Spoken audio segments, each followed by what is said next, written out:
First, the writers went on strike, and now the actors are on strike, and I'm seeing news articles all over the place. Every time I go to one of the entertainment websites, it's all about how evil the studios are, and oh my goodness, these actors, they just have it so bad. And, so I gander in. I decide to go in and have a look-see on what's going on, and I don't know, man, are we really losing anything with this writers and actors strike? Obviously, I do feel bad for the collateral damage, the working actor that maybe puts his head down, has some good family values, but actually can't talk about what he believes in Hollywood. Otherwise, he would get scorned and shunned and shamed, and he wouldn't get hired anymore. Or writers that are absolutely in the same boat or whatever. But every time I read one of these articles, I'm like, these fuckers all just deserve each other. You all deserve the giant cesspool that you're in right now. And I don't, quite frankly, and I imagine this is going to change, but right now I'm like, stay on strike. I hope they strike for 2 or 3 years. Do you really think we're going to miss out on all that much if the writers and actors go on strike for a couple years?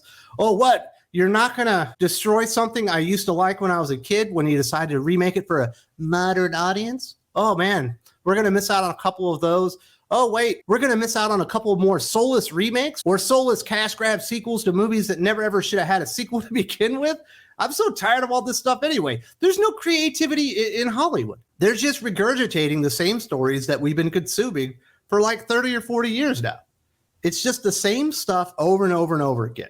Especially for like the last 10 years. Everything is nostalgia bait. It's all member berries, and there's almost no good quality writing or storytelling in a lot of these movies anymore. I have Disney Plus. I thought, well, we'll sign up for the year. I got the little kids. I got 3 little boys. They'll want to watch some of the old Disney movies and stuff. And there's a lot of shows out there. Lots of new shows of Star Wars and the MCU and all kinds of stuff. We got Willow on there. You know what I've watched on Disney Plus that I thought was good? NYPD Blue and Home Improvement. Yes, 2 shows made 30 years ago. If I just have to watch some reruns or binge watch some stuff that I've already consumed that I knew was good in the first place, I think I'd be in better mood anyway. Fuck all these guys. They all deserve each other, and I don't feel bad for any of these morons, just like the hashtag comics broke me crowd. Cry me a fucking river. You want me to feel bad after you've mistreated people and gone out of your way to make bad movies for like a decade now because you no longer want to entertain people, you want to lecture them? Sit and spit, that's what I say. So I'm going to talk about some of these quotes from 3 of these websites, these entertainment websites, and really just point out to you why I could just care less about any of these people, and I think they should strike forever. This first one's from Variety.com. It was a typical day on the set of Gladiator 2 in Malta. British director Ridley Scott was orchestrating a complex sequence featuring the film star Paul Mescal and several hundred extras, all of it unfolding inside a replica of the Colosseum. They were more than halfway through the arduous 3-month production of the film that marked the long-awaited sequel to Scott's 2000 Oscar Best Picture winner, when on July 13th at high noon, Scott called cut. Quickly, word began to spread that half a world away, talks between SAG AFTRA and the major studios and streaming services had collapsed. Why are they making Gladiator 2? Who asked for this movie? Gladiator won Best Picture, and I know we like to do lots of meaningless, useless sequels, but Gladiator 2 takes it to a whole nother level. Maximus is dead. The story of Gladiator isn't like some random gladiators in the Roman Colosseum. It's the story of Maximus. He's a general in the Roman army. He's betrayed. The man that he looked upon as a father is murdered. His wife and children are murdered. He's left for dead. He picks himself back up. He goes into the gladiator pits against his will and eventually gets to avenge the death of his wife, his children, the man he loved, and all that good stuff. That is a perfect story. That is a great story. There's absolutely no sequel to be made about this. This was why no one likes Hollywood anymore. Why is Gladiator 2 even being made? And why is Denzel Washington in the movie? Man, have some self-respect. Go out there and make something cool. You are one of the few actors out there that can actually take something original and make it popular, because you actually have some name cachet, some value with the customers themselves. Why is this is the most frustrating thing in the world. Why are we getting all these dumbass sequels when there's no story left to tell? Ridley Scott is a very talented director. Why isn't he making something cool? Why isn't he making a movie that could once again win the Best Picture Oscar, as if that means anything anymore? But back in 2000, that was pretty prestigious. It kind of meant something. It meant that you made a great movie. This is why no one likes Hollywood. There's no creativity. It's all Disney remaking cartoons into live action movies with nothing changed about them. It's all taking movies that were successful 20 and 30 years ago and regurgitating them out. People are tired of this stuff. If this is the best you can do, Just stay on strike. Nobody needs you.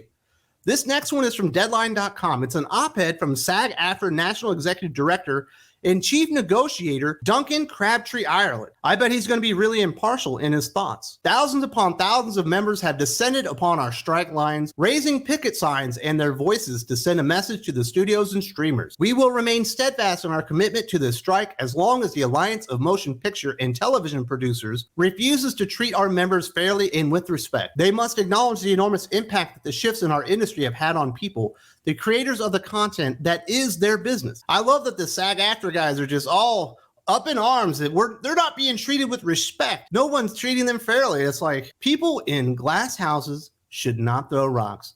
What have the members of SAG-AFTRA been doing for the last decade to the actual consumers, who are the most important people in all of this, right?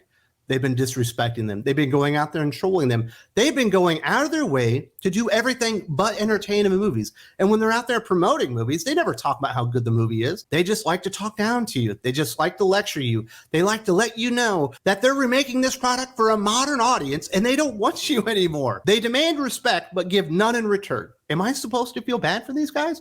Am I supposed to feel bad that they're not going to get some paychecks for a few months? Hopefully a couple of years. I say let the strike go on for as long as possible. In fact, what I hope it really happens, because we need a sea change in entertainment. They need a come to Jesus moment, as my grandpa would call it, where they understand we're not really doing what the entire industry is built to do. We're actually supposed to make really creative, awesome stories, act them out, and entertain people. Well, that hasn't really been on the docket for some time now. Yes, you do get the occasional flick like a Mission Impossible Dead Reckoning Part 1, or you do get the Top Gun Maverick, or you do get a Spider-Man Across the Spider-Verse, and some of these other really good films. But they are so few and far between that we're really not going to be missing anything as these people sit there and demand respect while giving none in return to anyone else.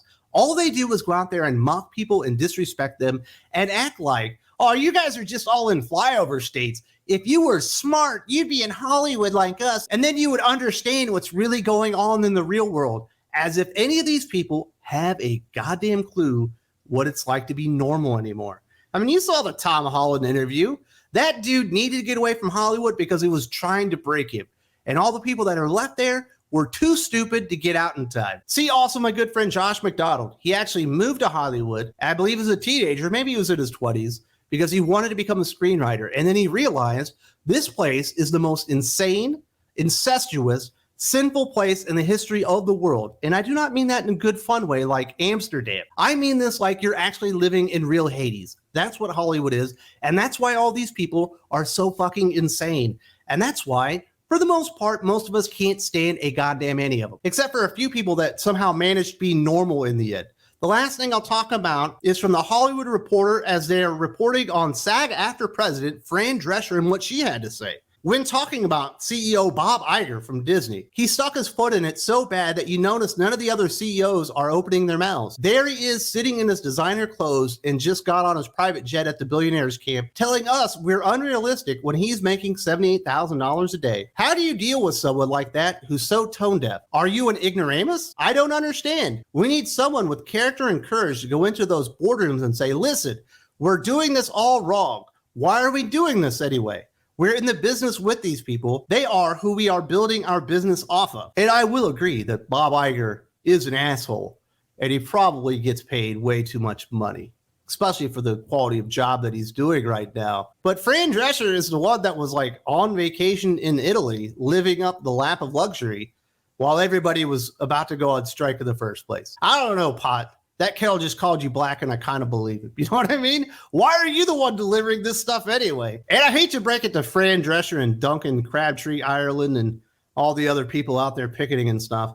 You have chosen the absolute worst time in the history of Hollywood to go in there and actually make demands and go on strike. I don't know if you noticed this, but movies are bombing left and right. This isn't 2019. And I hate to break it to Fran Drescher and Duncan Crabtree Ireland, but you have chosen the worst moment in the history of the world for the writers and the actors to go on strike at the exact same time. I don't know if you noticed this, but things aren't exactly going well in Hollywood and entertainment right now. We've just had the two biggest bombs in movie history happen within about 2 weeks of each other. Obviously, I'm talking about The Flash and Indiana Jones and the Dial of Destiny. And those are just the tip of the iceberg. We're actually having a string of bombs, especially by Disney, who they're trying to actually extort for more money at the moment. That's not going to go over well. And I don't know if they noticed this. Every studio decided they wanted to be a streamer and compete with Netflix and Amazon Prime. And every one of them are learning that you have to lose billions upon billions of dollars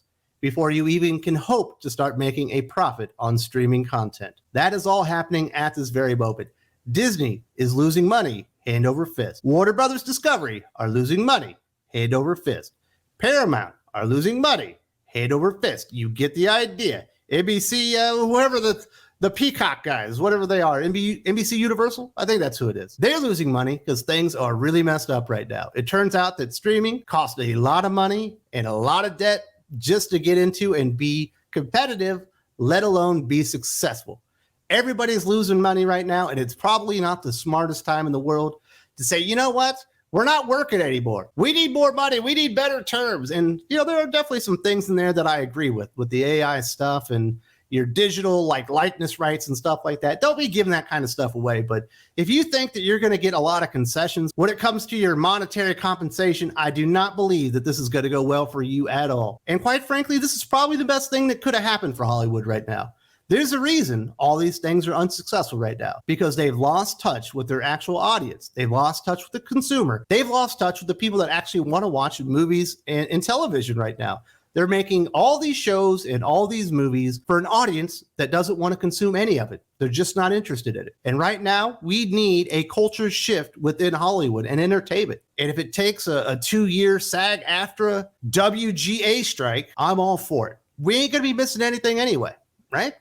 Oh, wow, we're not going to get to watch Gladiator 2. I know that Mission Impossible Dead Reckoning Part 2 is going to come out. Well, okay, it comes out a couple years later. We'll get the Spider-Man Across the Spider-Verse finale a couple years later. Who cares? It ain't that big of a deal if we can actually have some type of change within Hollywood where they actually start trying to entertain people again. That would be the big eureka moment where they actually figured out what they were supposed to be doing again. I don't feel bad for any of these morons, and they all deserve each other. Is there some collateral damage? Yes, there are some working actors and writers out there that are probably really good people. And it's unfortunate that you are part of a vile industry that gets what it deserves, and it needs to be shut down. And hopefully when it comes back, it'll be a better version of itself. Until then, I'll watch NYPD Blue. I'll take the hit and I'll watch Home Improvement and actually get to see some decent family values put up on the little screen when I'm watching TV in my house. It ain't that big a deal. And I think a lot of other people will find enough alternatives to whatever garbage that they were hoping to regurgitate out over the next 18 months or whatever that isn't going to make it to final production. I think we'll all be okay. I don't feel bad for these morons, and I certainly don't feel bad for the morons in the comic book industry. I kind of talked about it up front. The hashtag comics broke me movement thing that went on there, where basically you just had hundreds, if not thousands maybe, of comic pros whining and bitching and moaning about the industry that they destroyed that isn't perfect for them because none of them can make any money. I broke it all down right here, and it was absolutely phenomenal. There's also a link in the video description.